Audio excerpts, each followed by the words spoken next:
Wells Fargo presents one of the surest ways to grow your money. A Wells Fargo CD account, where you can earn a 5.00% annual percentage yield on an 11-month term with a minimum opening deposit of $5,000. Visit a Wells Fargo branch or wellsfargo.com/CD rates to open a CD account and start growing your savings with us. Wells Fargo Bank, N.A., member FDIC. Hello, thanks for joining us on the Space Nuts podcast. My name is Andrew Dunkley, your host. Great to have your company again. Thanks for joining us. This is episode 316. We've got a lot to talk about today. If you were born on June the 29th and had a birthday the other day, congratulations. You had the shortest birthday in history. We'll tell you why. We're also going to answer a bunch of questions today. We usually do the Q&A version of the show every fifth episode, which was supposed to be last week. We forgot. But we will do that today. And we've got questions about the Earth's moon, about meat pies in space, about steam on the sun, a star called UI Scooty, and Martin wants to find out more from Fred about his ideas for a science fiction novel. So we'll tackle all of that on this edition of Space Nuts. 15 seconds. Guidance is internal. 10, 9. Ignition sequence start. Space Nuts. 5, 4, 3, 2. 1, 2, 3, 4, 5, 5, 4, 3, 2, 1. Space Nuts. Astronauts report it feels good. And joining me, as he does always, every week, without well, he actually fails quite a lot, but we manage to find him and drag him in. It's Professor Fred Watson, astronomer at large. Hello, Fred. That's because I'm at large, Andrew. Yes, that's they're still looking for me. Yes, that would be it. That would be it. And I'm very well, thanks, Andrew, and I hope you are too. Oh, yeah, doing fine. Yeah, just, getting on with it. In spite of everything. Yes. Doing what needs to be done, but only if I have to. That's all right. That's the life of a retiree, isn't it? You know, I can get around to that in a couple of years. Yes, you might. You're the classic example of all those people who say, I didn't know what I was going to do in my retirement, but now I don't have time to do anything else. Yes, I've got a list. Because of all the things. Yeah, you've got a list too. That's why I'm not retiring, because I don't want to. I've actually achieved one or two things on the list. That's good. Yes. I've taken the bins out now. So that's very one. Good. Yeah, done that. Well done. Don't have to do that ever again. Or maybe next week. Could be. No, maybe you do, yes. You've got a short time horizon there. Yeah. Yes. Now, we've got a fair bit to get through because we're going to dedicate a lot of the program to questions from the global audience today, and we're sort of getting around a bit. But before we do that, let's talk about this amazing day, which was June the 29th, and it was the shortest day in the history of Earth, technically speaking. It's the shortest day since we've been using atomic clocks to record the time. I figured, because I got a feeling we used to spin a lot faster than we do now. We did, that's right. Yeah, probably in the early history of the Earth, it may even have been once every 4 hours. I think that's the theoretical version as to how fast the Earth would have rotated when it was newborn. It's a bit slower than that now, 24 hours. And we're kind of used to the idea of it, of its rotation speed slowing down, because you and I talk about this quite a lot. Yeah. The fact that tidal friction with the moon is causing a transfer of energy from the moon's rotation to from the Earth's rotation to the moon's revolution around the Earth. And what that's doing is slowing the Earth down very, very gradually, but also pushing the moon away very, very gradually. I think it's a bit more than three centimeters per year. So, yeah.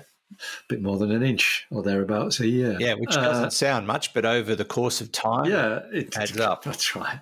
So that's why this story, you might find it a bit surprising. The fact that actually the Earth at the moment is going through a phase where it's actually rotating rather more quickly than it has been. And exactly as you've said, on the 29th of June this year, it set a new record for the shortest day of the atomic clock era. So it was 24 hours minus 1.59 milliseconds. So that's like 23 hours, 59 minutes, 59 point, what is it going to be? 995, Yeah. thereabouts, something like that. Yeah. 94.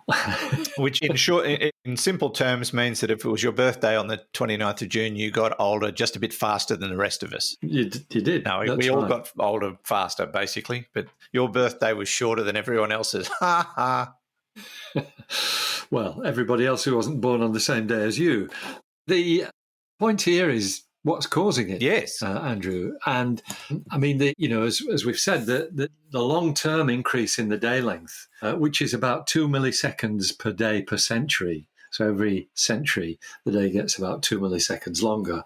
And that's because of the moon's effect on the Earth, the tidal friction effect. Yep. But on top of that, there are other factors that cause slowing down and speeding up of the Earth, only by small amounts.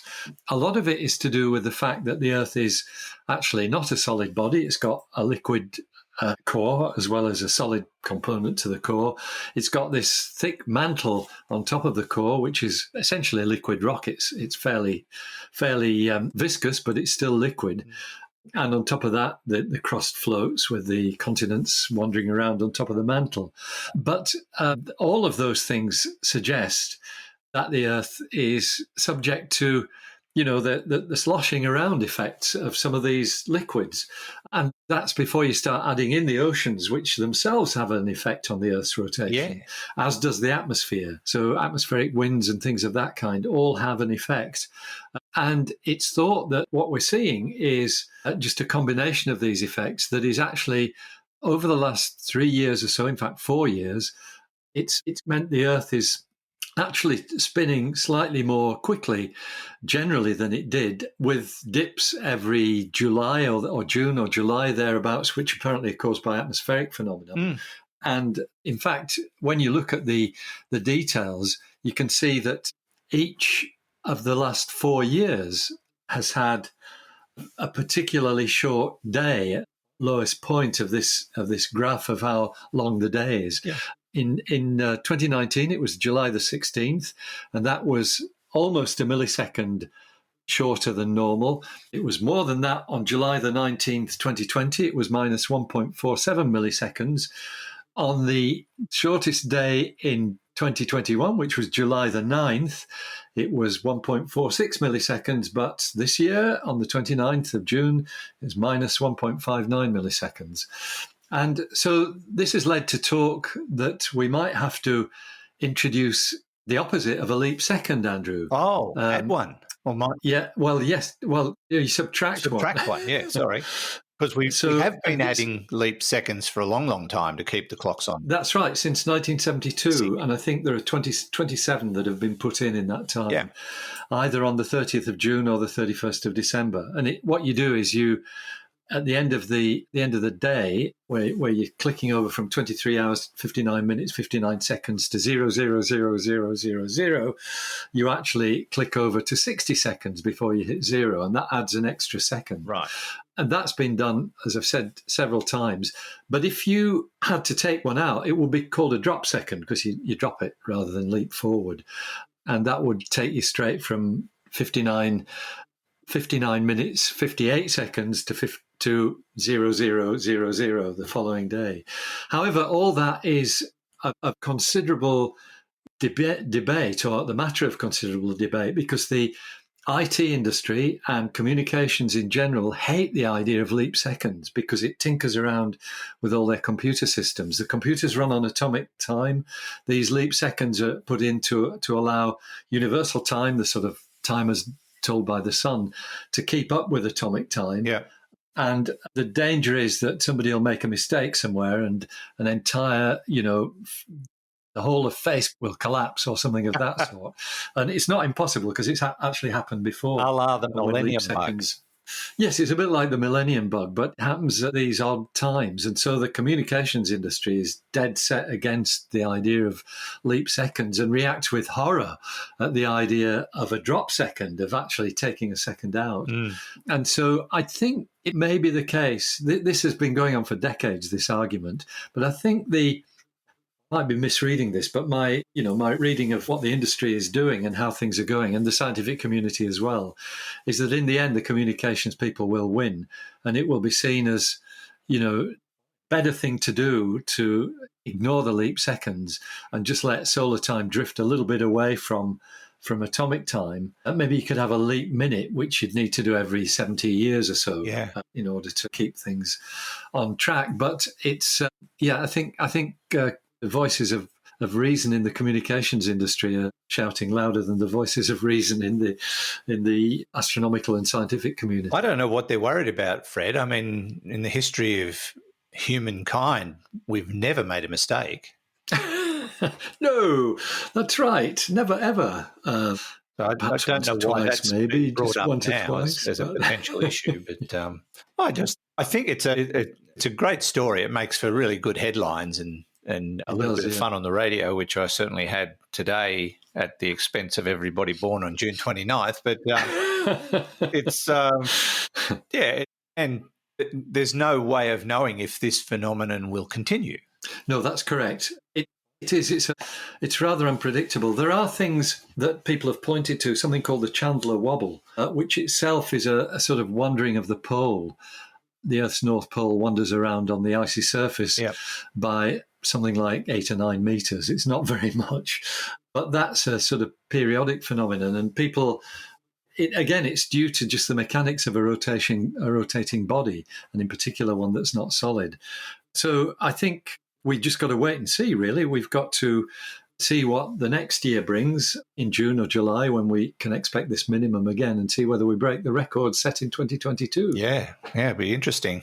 I'm sure someone will be paying attention. It won't be. No, there will. No doubt you and I will be at the time as well.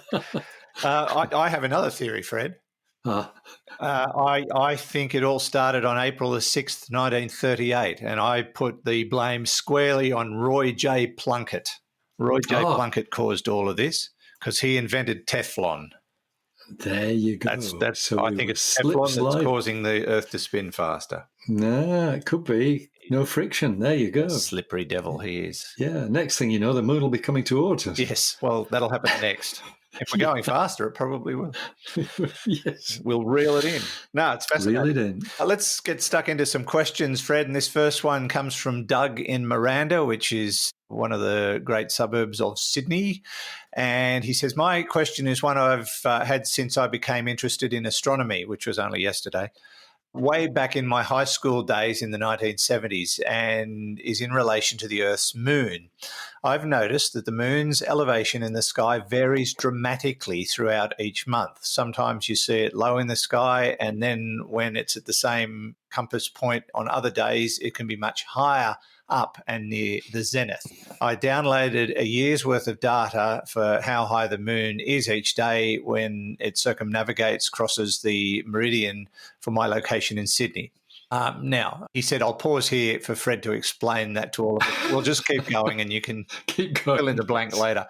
From the figures, I can see that the lowest elevation during 2022 is 27.9 degrees from November 13th or on November 13th, but it climbs to 83.5 degrees on November 26th. That's a variation of 55.6 degrees. I'll take your word for it. Yet the moon's orbit is only inclined by about 5 degrees to the plane of our orbit around the sun. Can you help me understand how this huge difference in elevations is possible when there's such a small deviation in the moon's orbit around Earth?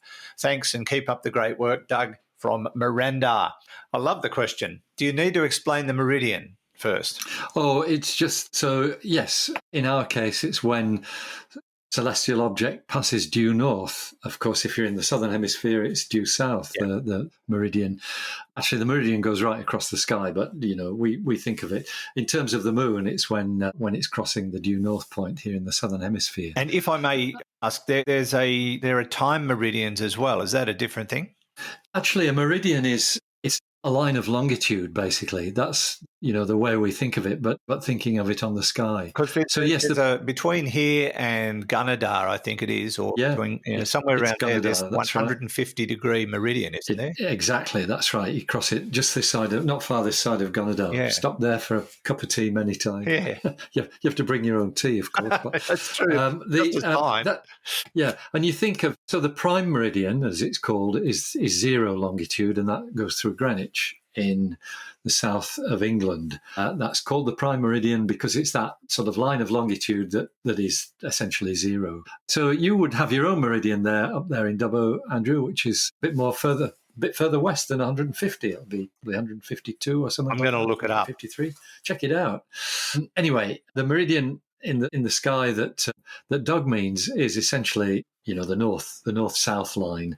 So when the moon crosses that north point, that's when he's checked out what its elevation is. And there's a step in the calculation that Doug's missing, which is why he gets the wrong answer. So yes, the moon's orbit is only inclined at 5 degrees to the plane of the Earth's orbit around the sun. But the Earth's orbit around the sun is inclined at 23.5 degrees to the equator. Right. Rather the other way around. So it's the equator that's inclined to the plane of the Earth's orbit. So when you do this calculation, so think of first of all about the sun. The sun's height when it crosses the meridian will vary from 23.5 degrees north of the equator to 23.5 degrees south of the equator, which makes 47 degrees difference altogether. Right. So its height can vary by 47 degrees. Now add to that the fact that the moon's orbit is tilted with regard to the Earth's orbit, and you've got another 5 degrees either way, so it's another 10 degrees. So it means that the maximum that you could get of the change in elevation throughout the year would actually be 57 degrees. It's 47 degrees for the inclination of the Earth's orbit and another 10 degrees for the inclination of the moon's orbit to the Earth. So that's a total of 57 degrees, which is staggeringly close to what Doug worked out. He got a variation of 55.6. It just means that we haven't had a situation where all the extremes have come together during that year. But that's the answer. It's a great observation to make. I take my hat off to Doug because he's thought about it and he's worked through it and just missed out one step in the calculation. Yeah, good job. Good job. Honestly, I never thought about it. Never crossed my mind. I never wondered why. So yeah, it's good that he brought it up because it's a natural phenomenon, combination of factors that lead to that variation. So well done, Doug. Got a question without notice, Fred. If you know the answer, just nod. This is from somebody who's listening to our pre-recorded session live or watching perhaps from YouTube. What is Planck heat? I don't know. There we go. That was easy. I would guess it's, the Planck length is the minimum length that you can be defined by quantum mechanics. The Planck time is how long it takes you to cross the Planck length, the speed of light. The Planck heat is probably how hot you get when you do that. Yeah. I'd have to look it up. I don't know the answer. Okay, fair enough. All right. We it's a term I've not heard before. And the usual answer for everybody who sends us questions, we don't know. Not quite true, but no, not quite. Well, in my case, yes, but in Fred's case, no, not quite true.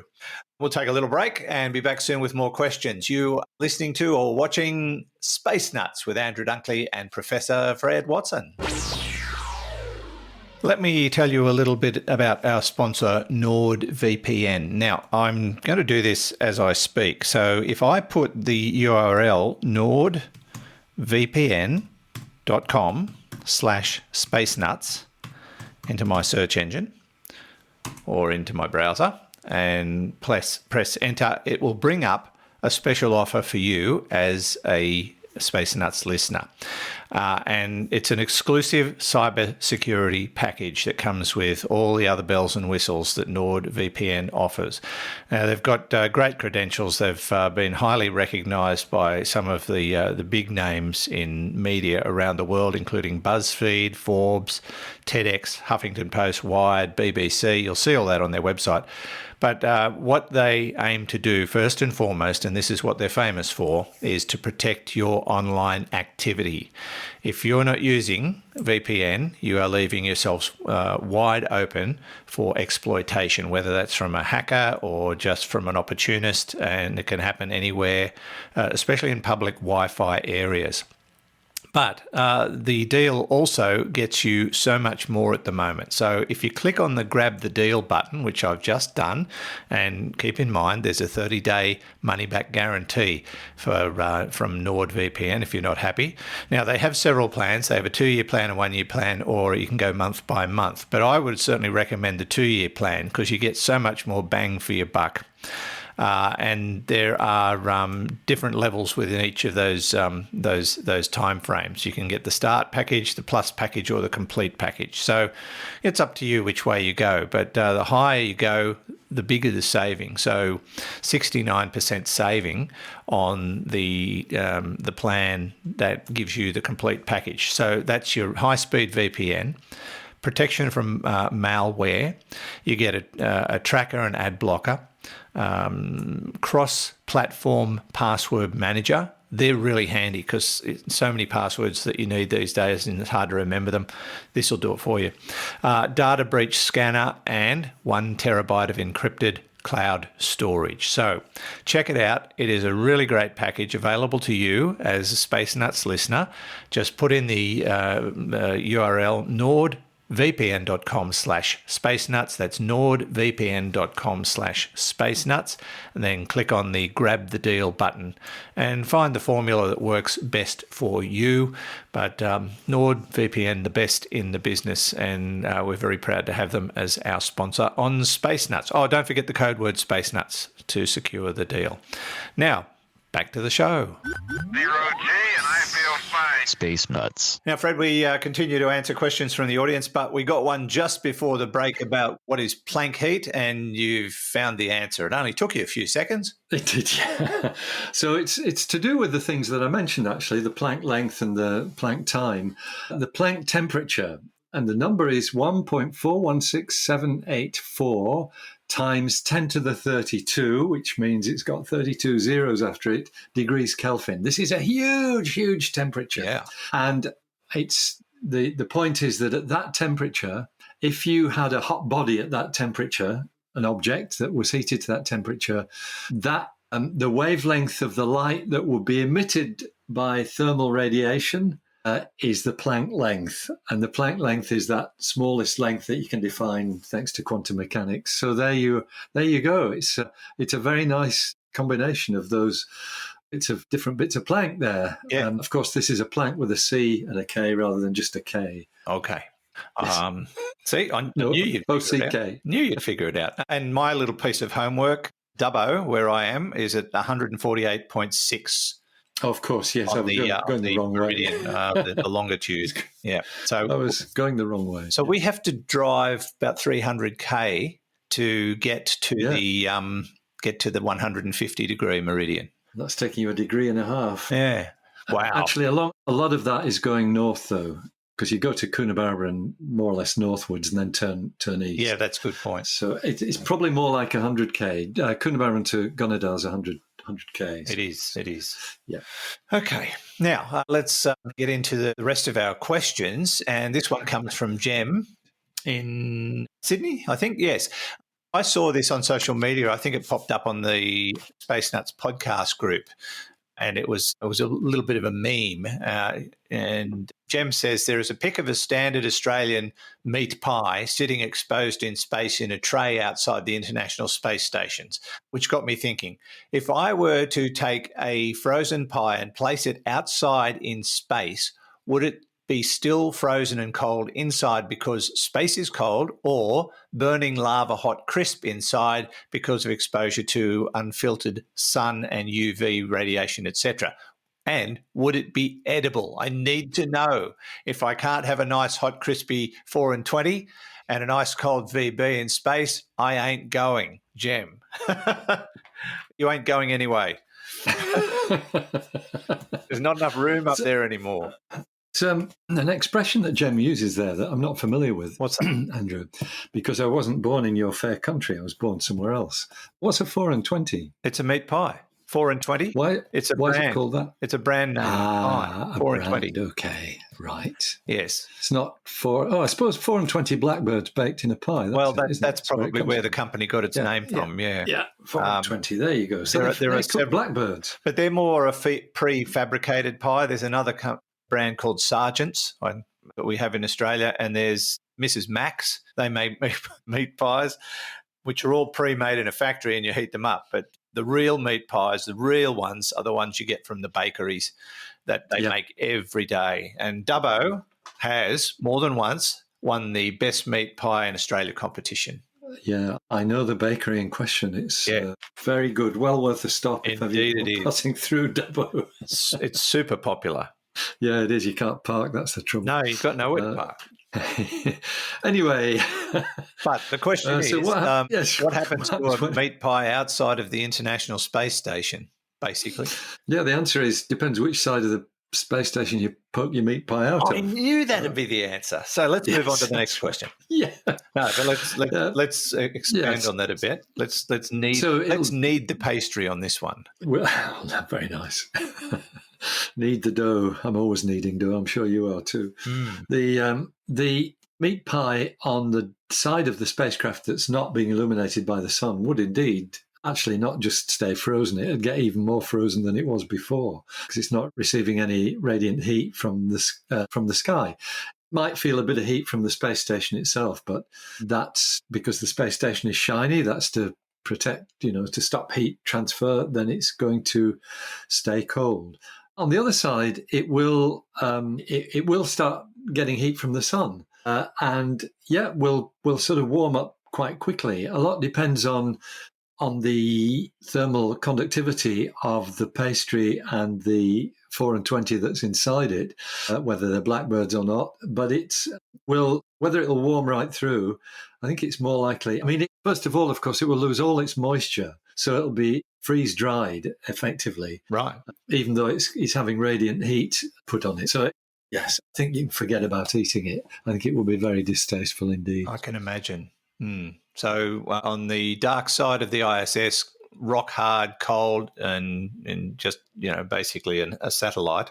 And on the shiny side, maybe to warm up a bit, but dry as toast. Yes, dry. Okay, drier than toast. Drier than toast. I don't know. I've had some pretty dry toast in my time. Yeah, I think I have too. But totally inedible, which is. Yeah, not what you want with a meat pie or a pasty or a sausage roll or anything along those lines. Thanks, Jen. Let's go to Brett in Pennsylvania, USA. I like this question. This is Brett from Pennsylvania here. I recently came across an article on Stanford EDU. The article is dated a bit, but the findings from the study puzzled me greatly. The team claims that they found evidence of water in the form of steam on the sun within sunspots. This makes little sense to me, as even within the coldest sunspots, I figure it still has to be too hot for this to occur. I believe the findings were discovered through spectroscopy, which I had done the other day. But I'm sure Fred can make a lot more sense of this. So how is this possible, and is it indeed true? And we were sent a link explaining the findings. So steam in sunspots, possible? Apparently so. So what holds molecules together is their sort of the attraction between their atoms, and basically that's what keeps molecules held together. And so molecules like being cold temperatures in space. I mean, we're talking now about things in the universe, and typically not in star temperatures. However, I do know that cool stars do have molecules near their outer edges. Red giants, for example, have titanium oxide bands in their spectrum. So that's telling you that that is a molecule that survives in their outer atmospheres. And the spectrum of the sun, being a typical star, has single elements in its spectrum: hydrogen, oxygen, sodium, magnesium, all of those things show up as single elements. But I can imagine that in sunspots, even though they're still pretty hot, sunspot has a lower temperature than the photosphere. Photosphere is at about 5,000 Celsius. Sunspots get to be 1,000 or 2,000 degrees cooler than that, which is why they look black against the heat of the sun. Yeah. And I can imagine that if you had the right environment there, the right pressures, the molecules of hydrogen and oxygen, commonly known as H2O, could stay together. So this team, quite right in that Brett's right in pointing out this is an old paper, 25 years old, in fact, almost exactly 25 years old, published on July 17th, 1997. So what's happened is scientists have actually synthesized what they expect the spectrum of water to look like, and they've basically observed this phenomenon in the sun itself. So what they've done is they've actually, and in fact they've not even done that. They've synthesized it in the laboratory. They've actually done measurements in a laboratory of hot water, which we call steam, vaporized water. So I'm prepared to accept that is possible. I would quite like to follow up, though, on more recent research on that, and I will do. I'll have a look online and see what I can find in the research literature about the spectrum of water in sunspots. Okay. It's an interesting idea. Because it's well known that there is water in the stars. That's not unusual. That's been well documented, hasn't it? It's more in the gas clouds, in cold gas clouds, right. Dust clouds. That's where we see most of these molecules. They form actually in open space. If you've got a cloud of gas and dust with all the right elements in it, they will form molecules. The chemicals will react with each other to form molecules. And stars, as I said, some molecules are present in the atmospheres of normal stars. I think it's very intriguing about what might be in the atmosphere of a sunspot, because, of course, the raw materials of water are there, hydrogen and oxygen. They're both present in quite large quantities in the sun's atmosphere. So you might expect that where conditions are right, that could form molecular water. Interesting. And actually, just one other comment on that. Yeah. That kind of, I suppose, informs it a little bit more. Water is the commonest two-element molecule in the universe. So you find it everywhere. Well, so maybe not surprised that you find it in sunspots. We are finding it everywhere. It's on the moon, it's on Earth, it's on Mars, it's on Enceladus, it's on, what's the other one? The other ice moon? Europa. So we do know it's out there in Titan, vast quantities. Yeah. Ganymede, all of them. Yeah. They've all got water. Very wet universe that we live in. And if I may draw the bow, water is life. It is.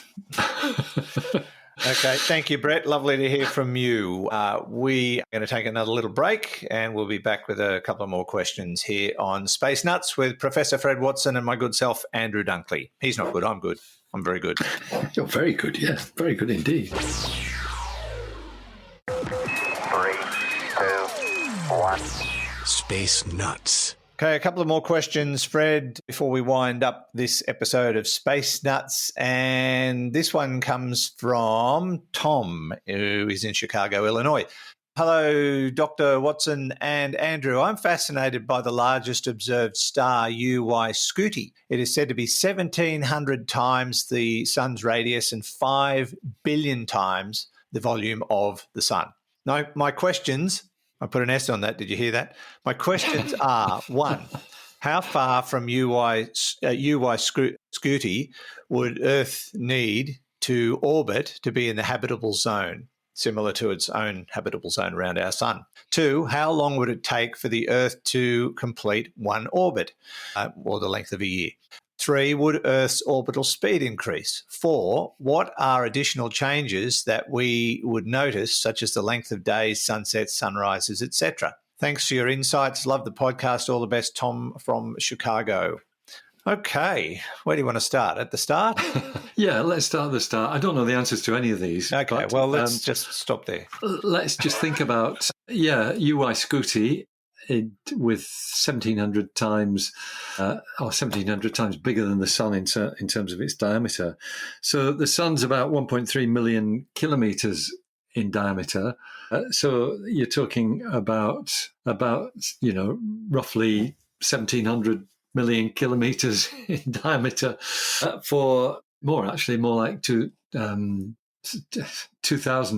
2 billion kilometers. Wait a minute, that's all wrong. It can't be that size. I'm doing the calculation wrongly here.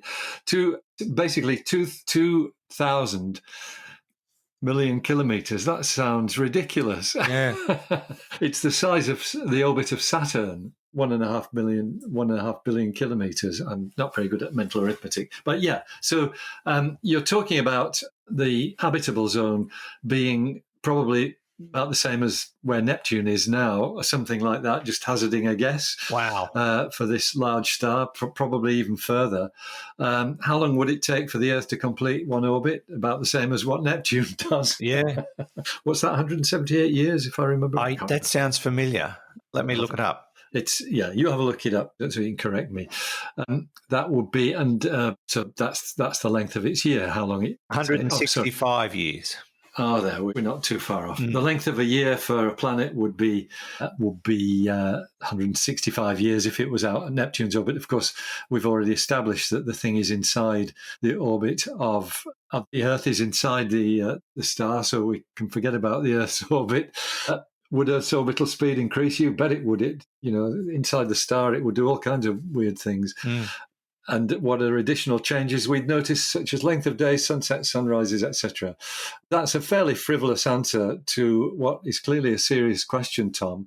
And I'd really need to go to the books and look it all up. But you can tell from that a star so much bigger than the Sun has a profound effect on its neighborhood, and it is actually going to essentially put you in a totally different regime from what we find in the solar system. A star that big and with that sort of mass is also likely to be very hot. It will also likely radiate, you probably get lots of ultraviolet, but you also get flares on its surface, which is what sends out all these subatomic particles to the environment that it's in and is not good for living organisms. So all of those, the details that you ask about, I think will be put into a different context when you're thinking about such a different star from what the Sun is. Life as we know it could not exist there, is what you're saying. That might be the bottom line. Yeah.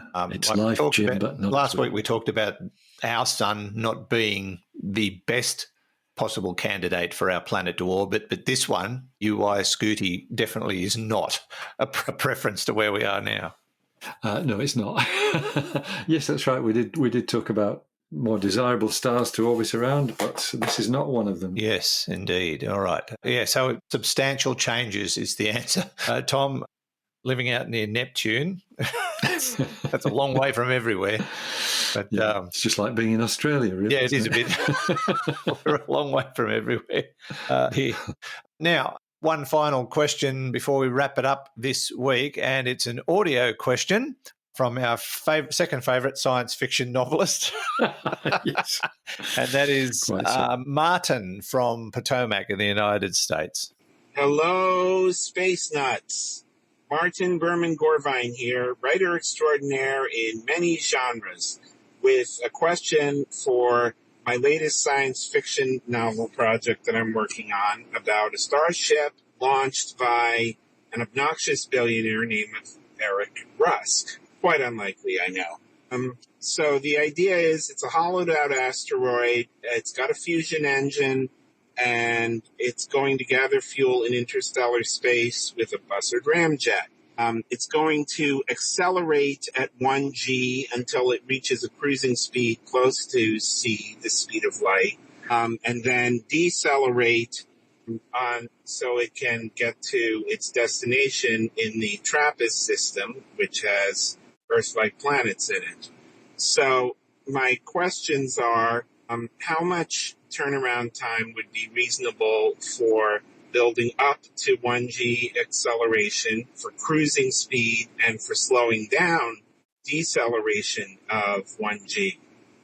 And also, how much time dilation will they experience? Like, how many years will have passed for them and over the time that it takes the ship to travel the almost 40 light years to TRAPPIST? Love your show, guys. Hope you take my question. Thanks. Bye.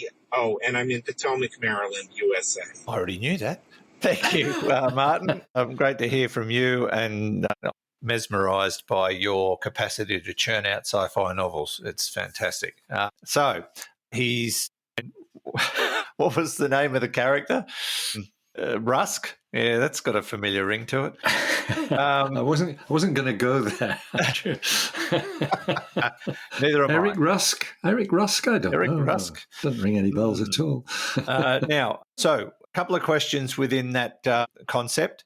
The turnaround time for acceleration, cruise speed, and deceleration to get to TRAPPIST from Earth.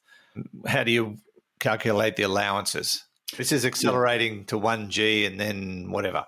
Well, yeah, the acceleration to 1G takes you about half a minute, Yeah, or less than that. That just you can ignore that part of the equation, and if you want to travel at a constant acceleration of 1G, then it's very easy to calculate how long it will take you to reach almost the speed of light, because what you have is the famous equation V equals AT. V is the velocity, A is the acceleration, and T is how long you do it for. So 1G is, 9.5 meters per second squared. The acceleration, that's the acceleration. The velocity you want to achieve is 300 million meters per second. So if you divide 300 million by 10, effectively, that's the acceleration is for 1G. Yeah. You've got essentially 30 million. That's seconds. So you divide that by 60 to get it into minutes, and 24 to get it into days.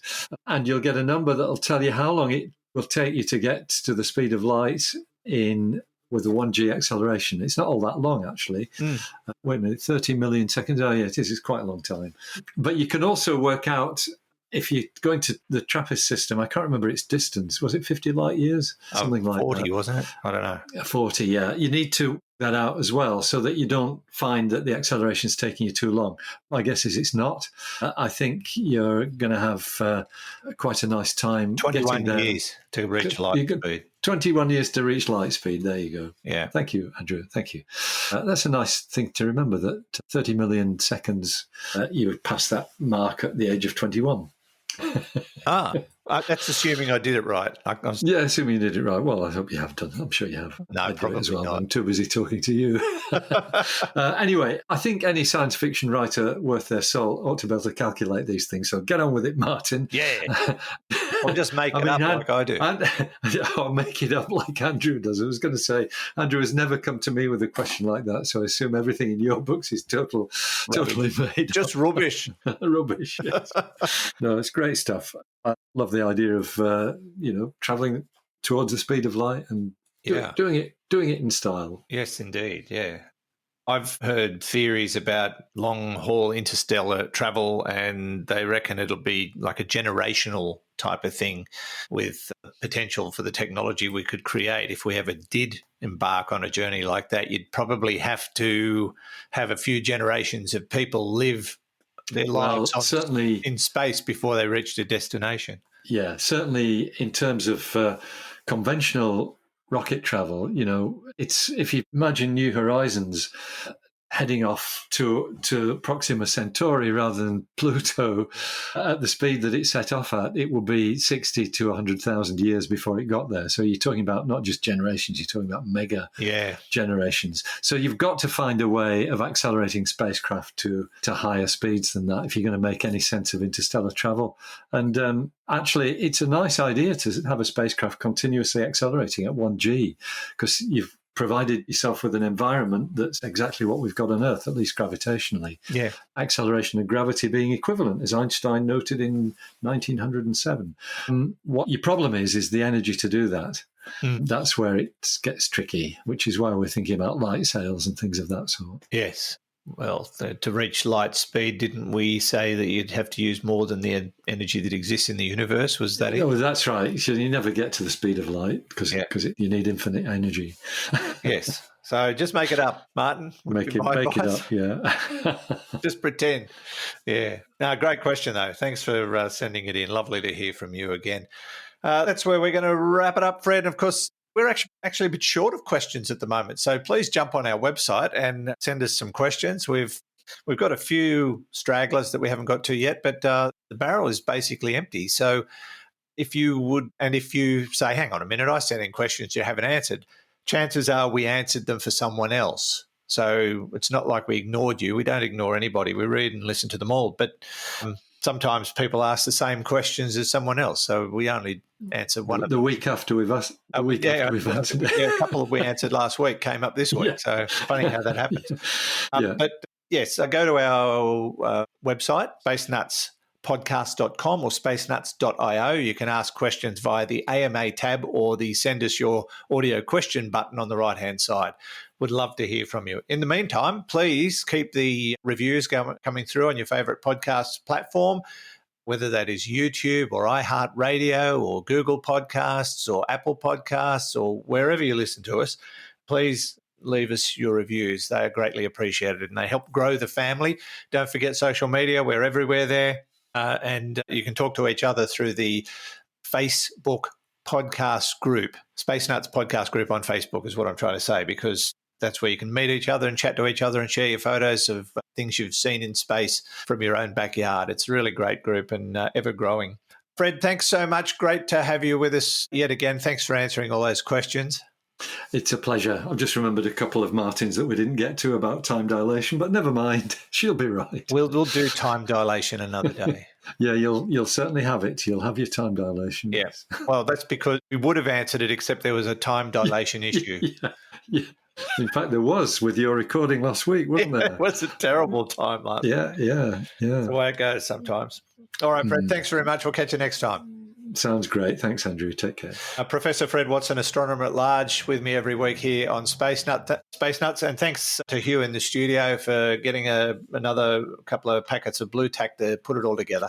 And next week, we'll be back again with another edition of Space Nuts. We'll talk to you then. Bye-bye. Space Nuts. You've been listening to the Space Nuts podcast. Mission complete, Houston. Available at Apple Podcasts, Google Podcasts, Spotify, iHeartRadio, or your favourite podcast player. You can also stream on demand at Bytes.com. This has been another quality podcast production from Bytes.com. Thanks for watching or listening. If you're part of our live audience, we'll see you again next week. I'm going to hit the stop button, which means we'll disappear. Uru.